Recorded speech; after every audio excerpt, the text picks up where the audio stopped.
Now, I've mentioned over the last couple of months, just talking about OnePlus and their semi dissolve, of just how brilliant Carl Pei and nothing have been over the last few years that they've been existing, but specifically over the last 12 to 18 months, of what a great feat that is, just to keep your head above the water, right?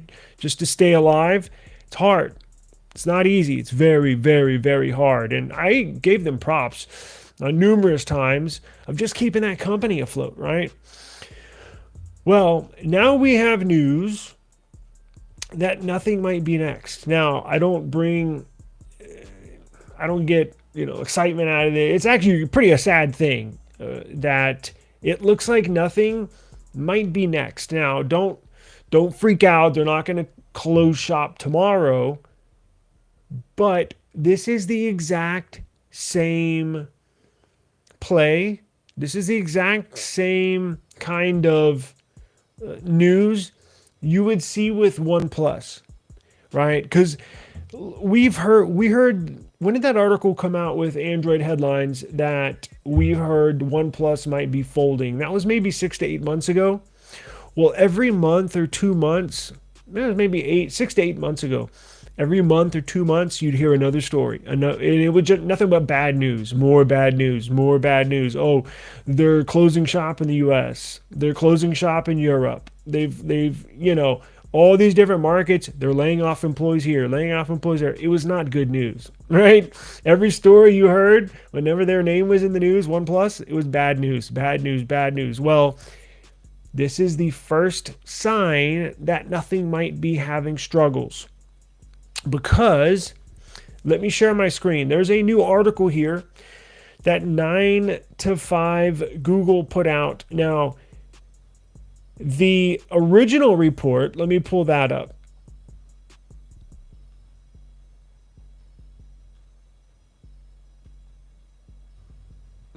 Let me share my screen. So, the original report here, this is who originally reported this. Check this out.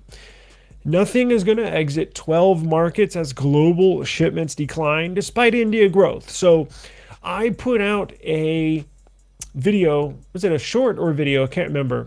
I put out a video, I think about a week ago, pinpointing, focusing in on nothing's India growth. The only two smartphone manufacturers that actually grew, meaning that increased their market share in the India market specifically, was the Google with the Pixel and nothing with the whatever devices they sell in India. That's it. Not Apple, not Samsung. It was Google and nothing. And I remember saying in that video, wow, this is surprising. It's exciting if you're a nothing fan, and it's good news. I think everybody can admit that's that's a kind of a sigh of relief, and whew, that's good news, right? Well, guess what? That's the only market that they have that nothing specifically has had positive growth. Now, it was a lot of growth. It was 105% growth year over year in the India market. All other countries in the world sucked. And now you see this. So, article states nothing is shutting down in 12 or more global markets, including the Middle East, Japan, and the majority of Europe.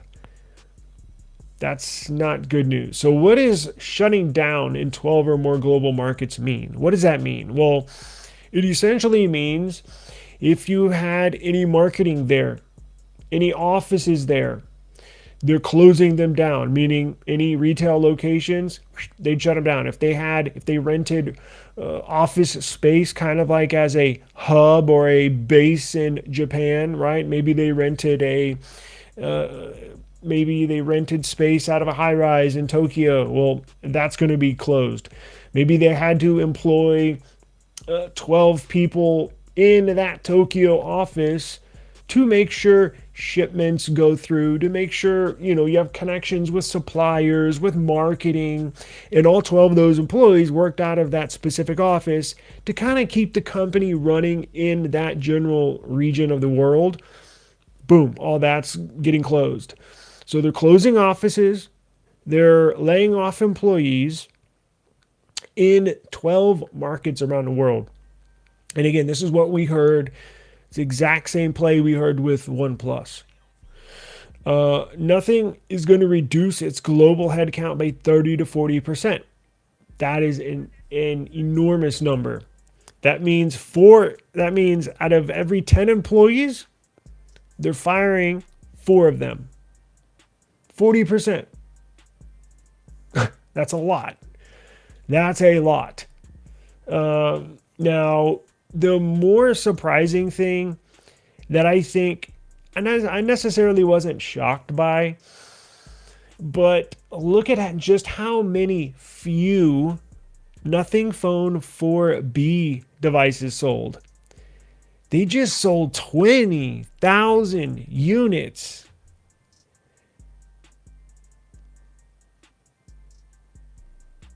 20,000 units. That's like literally nothing.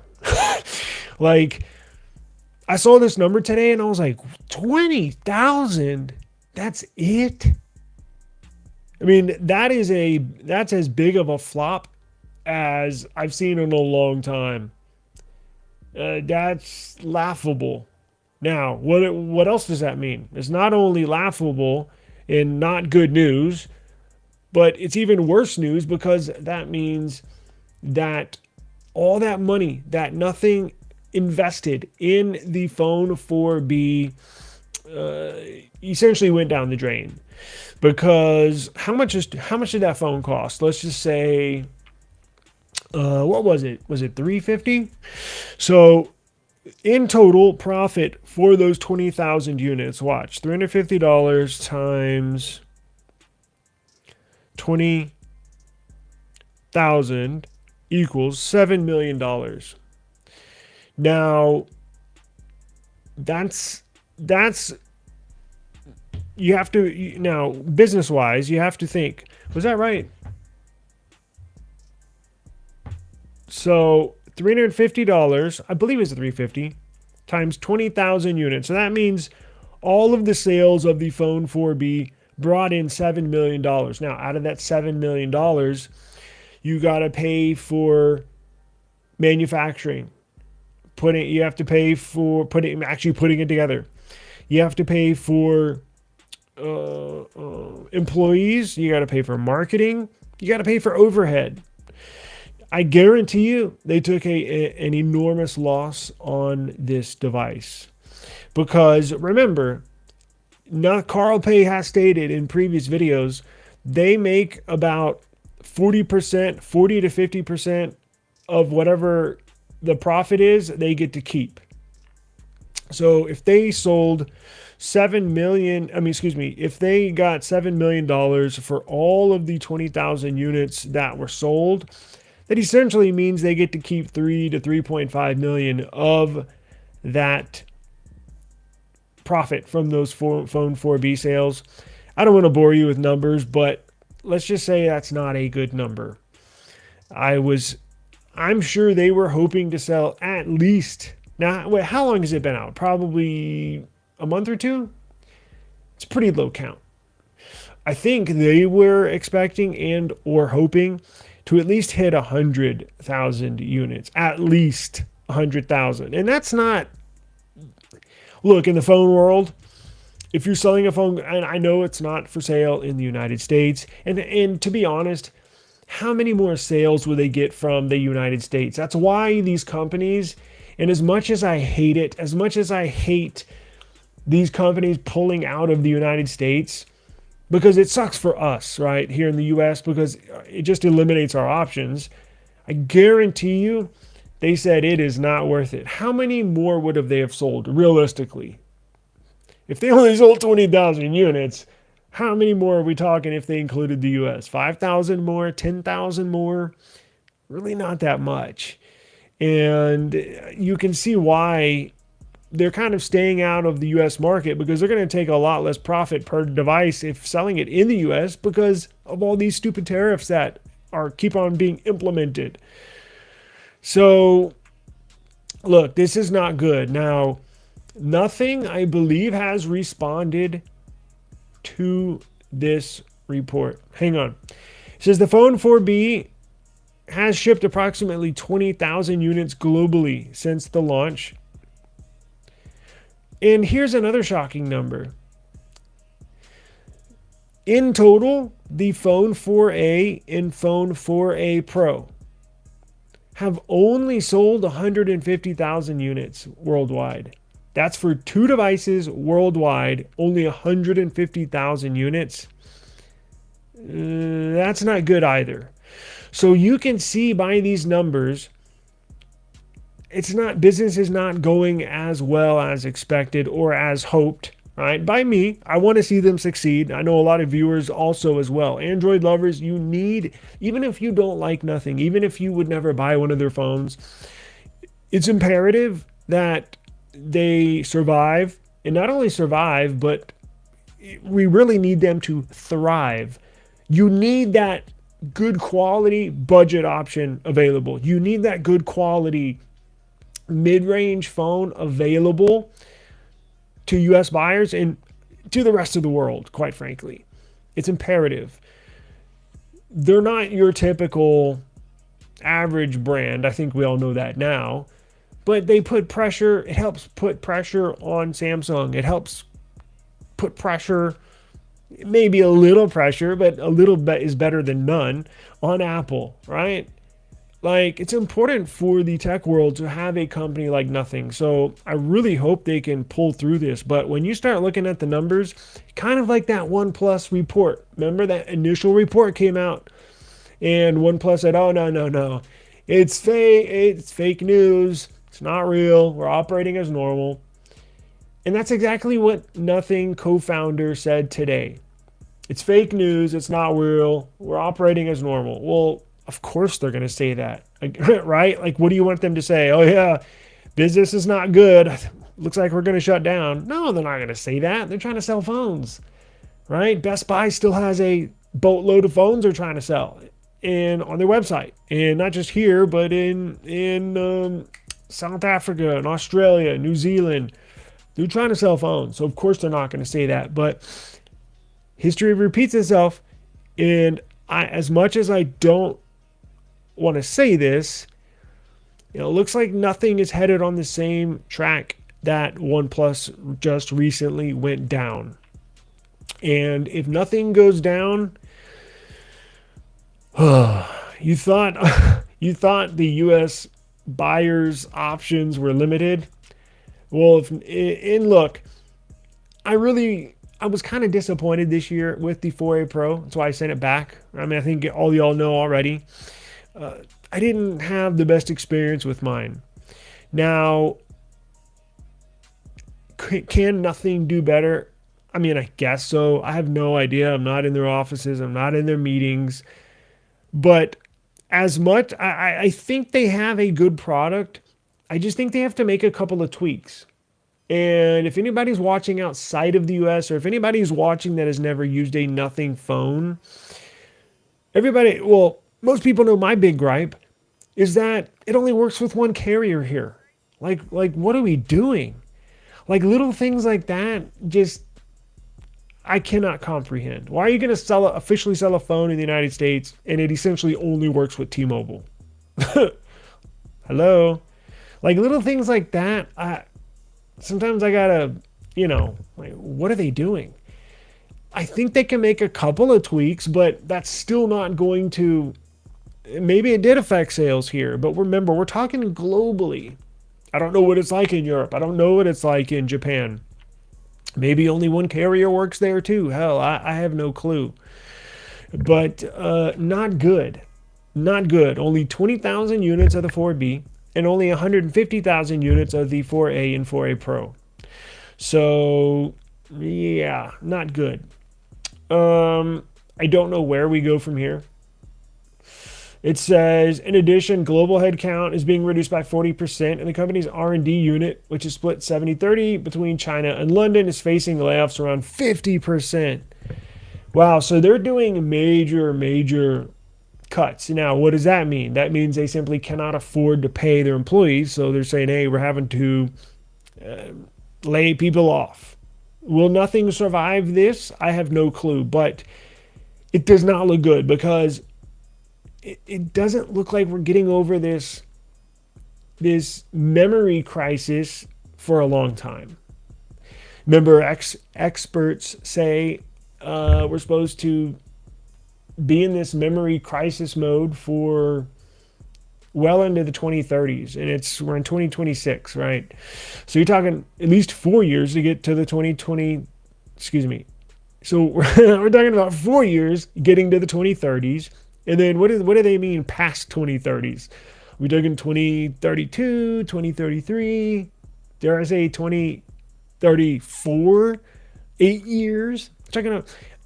I honestly don't believe nothing can survive this if the memory price crisis goes on 8 years.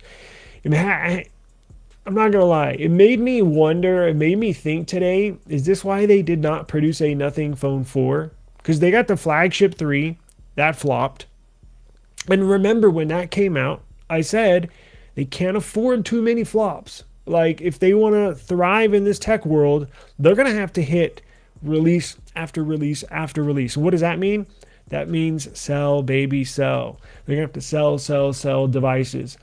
They flopped on the 3. And I said they can't afford too many of these, right? You have one flop every once in a while, but you're going to at the very least, hit minimum expectations just to stay alive. And apparently, on their last 3 releases, they have not. So the 3 flopped. It looks like the 4A and 4A Pro flopped because that's not many units, and it looks like the 4B flopped big time. So that's 3 phone releases that flopped. Now, they might do what Oppo is doing, or looks like they're going to do. Some of these bigger Chinese manufacturers might just not sell the ultra variants of their phones because prices are just so crazy.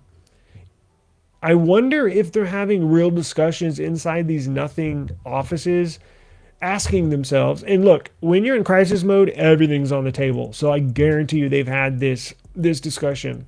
Should we not sell phones for the next few years and just focus on audio? Audio devices, although it's not easy by any means, it's much more manageable when you sell a $100 product than a $800 product or a $600 product. And they're known for having good audio products, right? So I wonder if they're having these discussions. Should we take a pause on these phones and just sell audio? Because at this point, I'm not sure. It looks like they've been treading water with their head barely above the water since probably for the last... Well, when was the phone 3 released? Maybe 8 months. I think they've been cutting it close for 8, 10, maybe 12 months. Not good at all. It says CMF, Nothing brands sub-brand unit built around devices priced under 30,000 rupees, that says has no new smartphone plan for 2026. Yikes. Nothing co-founder Akis Evangelitis confirmed this publicly by saying, we are working on a successor, but with memory prices where they're at now, we can't build a phone that feels like a genuine step forward at a price that makes sense for CMF. So these memory prices just essentially validated what I just said. And I promise I didn't read this article before I pulled it up. I only read the 9 to 5 article. But he's saying it right there. With the memory prices the way they are, we just simply cannot manufacture a phone at this point in time. So CMF's going to take a break. And the way things are going for nothing, it looks like they're going to take a break. So I don't have numbers on their audio products, because here's the thing. They might be able to still survive just selling audio products. But if their audio products are not selling, it's going to be the end for nothing. A short-lived company, right? And again, they could take a break, but you still have employees to pay. You still have bills you got to pay. So I really don't know how they're going to maneuver this. Not good. Not good at all, man. Let's see. How's everybody doing?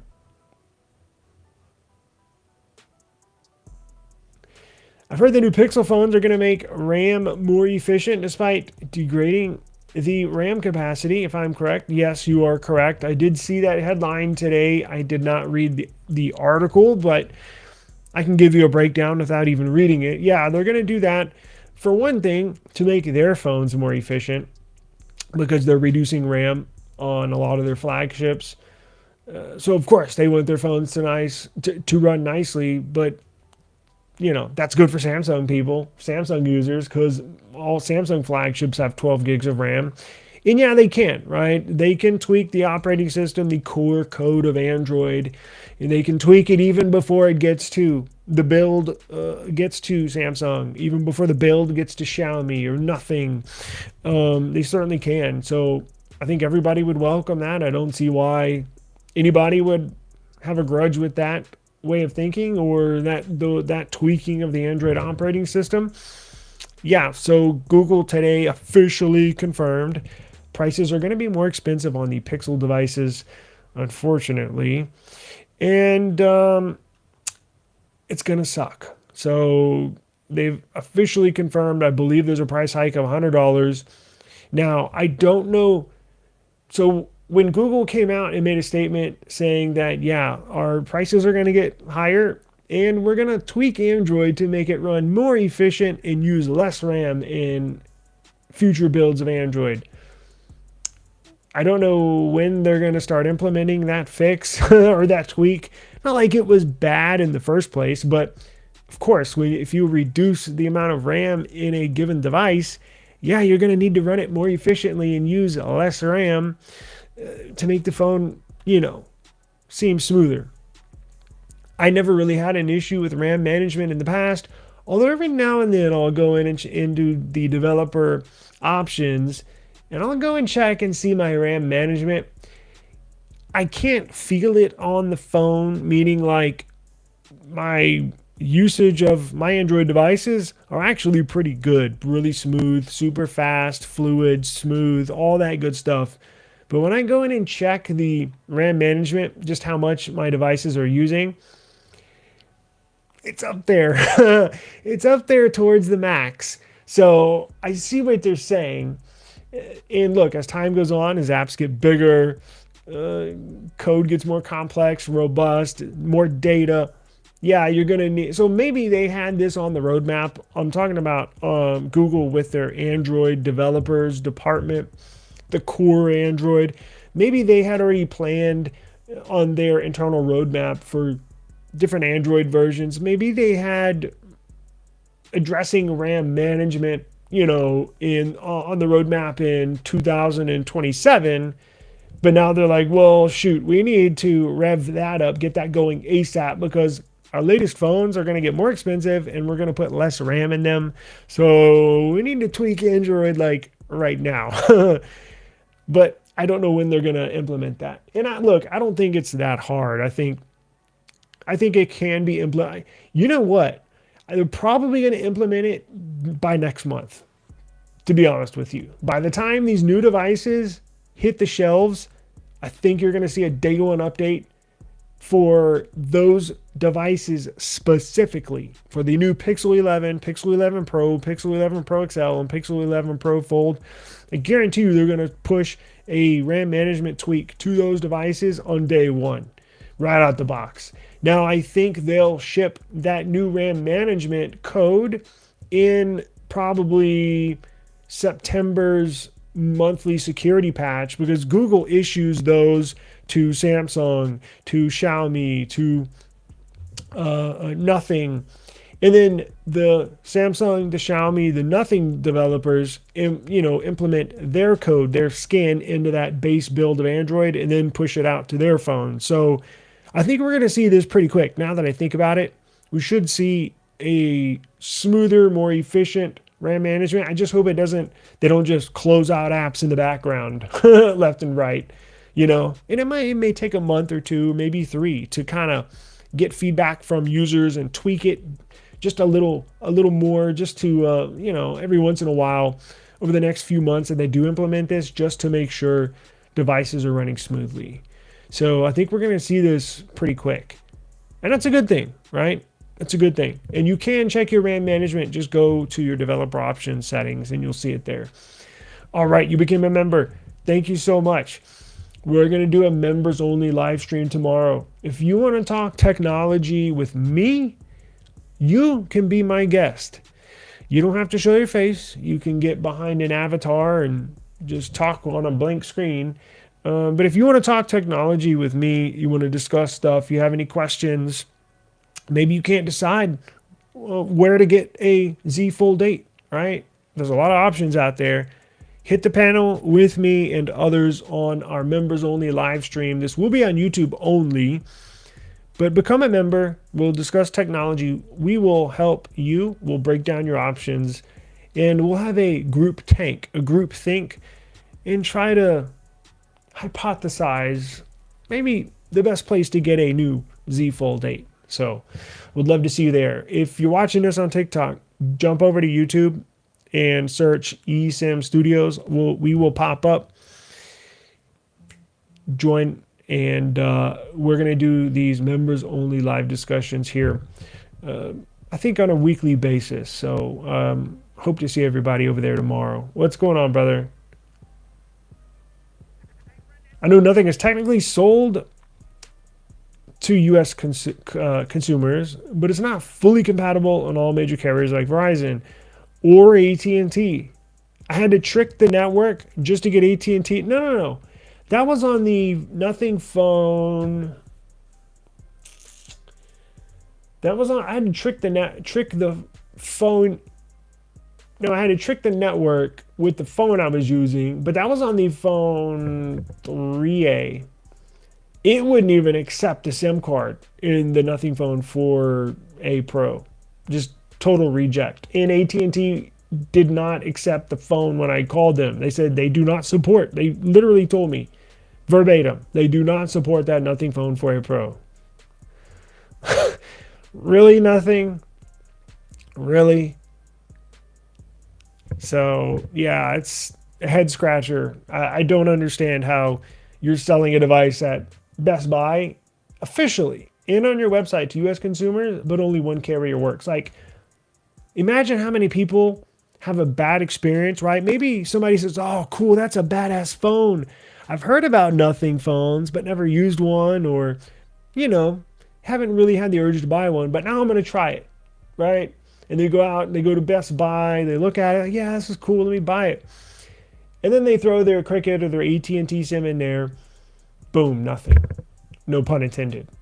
Like what a horrible, look, could be worse, right? But I'm just saying, a bad consumer experience. And those aren't cheap. It's a mid-range phone. The 12 gigs of RAM, 256 gig model was $668.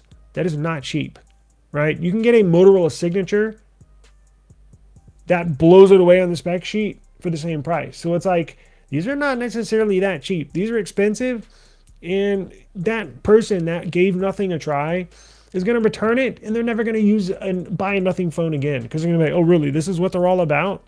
Like, yeah, it looks cool, but what's a cool phone if you can't use it? It's just, I don't understand what's going on over there. It's like they didn't even test the market out first. Yeah, I don't get it. They're desperately trying to spin it, but it seems like a mix of word salad, corporate spin. It does. And remember, this is exactly what OnePlus just went through. And look, they've officially announced last week that they're closing. So of course, they're going to say, oh, everything's fine. Oh, we're just restructuring. Everything, don't look over here. Everything's A-okay on, on the nothing side. While behind the scenes, they're probably sweating bullets, right? I bet Carl Pei can't sleep at night. And it sucks. I'm not obviously celebrating this. It sucks. It sucks for them and it sucks for us. Again, they just had a couple of things that they needed to tweak. They, just needed to make, and that's on the consumer side. I have no idea what's going on behind the scenes, but for consumers, need to make a couple of tweaks and it would be a really good phone to use. But that's why I returned mine. I had network issues and, see ya. Here comes the signature, literally the same price. And this thing blows it away. So I'm like, but that's their loss, right? If they're not going to acknowledge these things and obviously not testing the market before you sell them there, they're missing something. They need to hire somebody like me that can get them on the right track here in America. Okay. Yeah, it's a, plus, they would probably get less profit per unit in the U.S. since it's very expensive to get carrier certification, and carriers aren't friendly to these smaller companies anyways. They're not. And, that's why you see a lot of these companies just back out of the U.S. market, right? That's why, as much as it sucks, I do not blame Oppo from OnePlus. Yeah, it sucks because they were here. They were operating. But think about it. You think Apple and you think Samsung wants OnePlus in the U.S. market? Hell no. They want all other competitors out, and they're going to lobby behind the scenes, do whatever it takes to make sure nothing gets kicked out of the U.S. market, to make sure U.S. Market does not have OnePlus in there. So they're going to make FCC certifications so expensive that essentially only Apple and Samsung can, afford it. They're going to make the tariffs so high on these electronics, but they're going to give Apple and Samsung a break behind the scenes. They don't have to pay as much, but while nothing in OnePlus and Oppo would have to pay an exorbitant amount of money just on tariffs, just to sell the phone here. I don't blame them at all, honestly. If I was in charge of Oppo, I'm like, well, we're just going to back out of the U.S. market. It's literally and figuratively not worth it. And it sucks. I wish it wasn't that way. But you can clearly see Samsung and Apple dominate the market, and they're pinching out the competition. And us, the consumer, are the ones that suffer. It's business, but it sucks for the consumer. Even before the stupid tariffs, the U.S. is pretty hostile, if because of just the pervasiveness of the carriers. Yeah, and look, Apple and Samsung put pressure on the carriers to pinch out OnePlus, to pinch out nothing.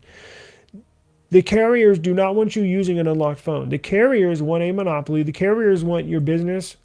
So that means they want you to purchase a phone on a financing plan. They want to lock you in, and they either want you using an Apple or a Samsung. Right? Now, Motorola is another interesting piece of the pie that we haven't heard anything about Motorola, and I'm glad. As much as I only like one or two phones that they have, it's very important that they stick around. It's very important that they stay relevant on some level, right? Your very first thought is definitely not Motorola. When you think of, man, a badass phone I want to get. No, in fact, it wasn't even that way just 6 months ago until the Signature was released. And then a couple months ago when the Razr Fold was released. Now they got a hit on their hands. Now they just got to make a couple of other tweaks, like I'm saying a lot of these companies do. Just a couple more things that I think is really feasible. I think it's not asking too much to update your lineup. Is it monthly? Is that too much to ask Motorola? Because I would buy another Motorola phone if you just updated your phones monthly. Like, come on now. Like, it seems like some of these companies are missing common sense. I truly, truly do not understand it.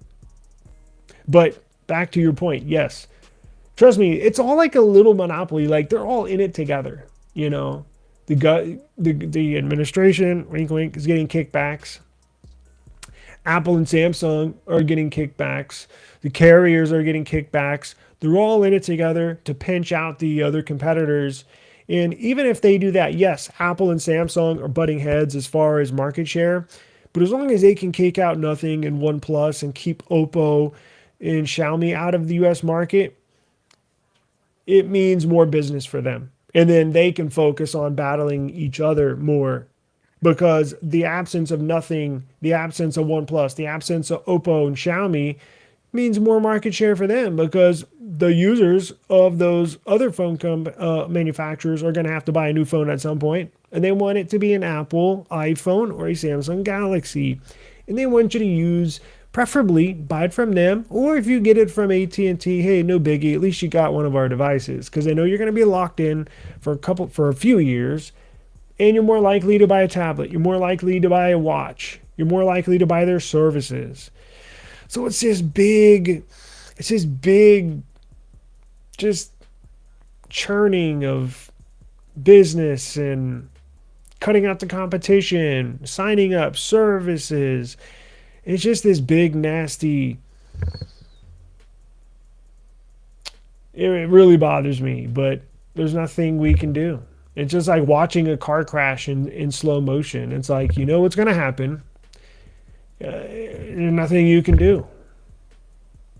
You know, it just sucks because I don't want to be limited. Newsflash, Apple, newsflash, Samsung. I don't want to be limited to one or two phones. And okay, I left out Google. Hey, what about the Pixel? What about the Pixel? Okay, but I'm going to be restraining myself from purchasing a Pixel because after 200 charging cycles, you cut the charging speeds in half. So it's not even worth using for 6 months, essentially. So me personally, and I know a lot of other people who have no problem, and I'm sure it'll be a great phone for the first 200 charging cycles. But I don't want to be limited. Okay, I'll add one more phone. I don't want to be limited to 3 devices and that's it. Like that sucks, you know. But you can always import phones, and I think there's going to be more people doing that this year because it does suck when you buy a phone from a carrier and you're locked in, right? And it does suck when there's not a lot of competition. And now you're seeing Samsung copy Apple. Let's face it, Apple does copy Samsung, but it's like, oh wow, I have a choice between the new Galaxy Z Fold 8 and the iPhone Ultra. They're 2 passport style foldable phones, and that's it. Whoop-de freaking do. You know, we need more competition. We need more phone manufacturers in the United States market, sells in the US market. Certification doesn't matter if the phone has the band. Oppo works on Verizon, just doesn't get UW, which in my experience has not been an issue.